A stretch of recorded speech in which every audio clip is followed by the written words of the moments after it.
Welcome to MASH, Men After the Saviour's Heart for September 9th. Rejecting an offer.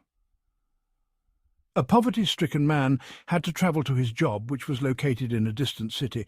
Because he was so poor and it was the only job he could find, he had to make the trip there and back each day in an old, barely running rust bucket of a car. His livelihood depended on that car.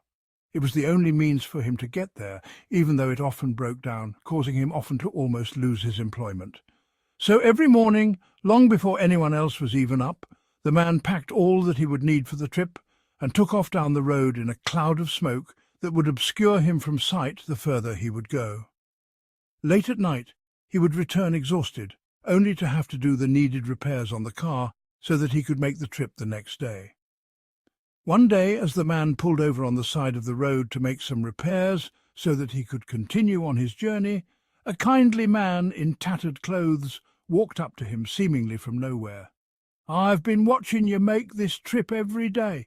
Been looking at you from my porch over there," he said, pointing to a run-down shack just off the highway behind some trees. "I feel sorry for you with this no-luck car that you got, so I'd like to help you," he continued. "In that barn over there," he turned and pointed to a barn that looked even worse than the house.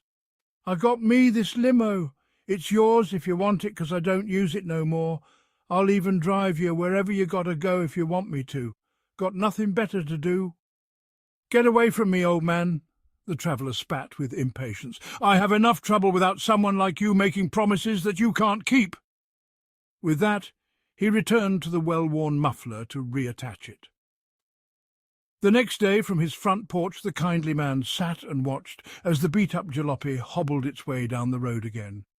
Shaking his head in sorrow for the embittered traveller, he headed toward the barn to polish the new limo he had inherited, wondering how he might use it to help someone that day. How often do we, as husbands and fathers, respond in the same way to God's offer to be in charge of every situation we face? "As for me and my house, we will serve the Lord,"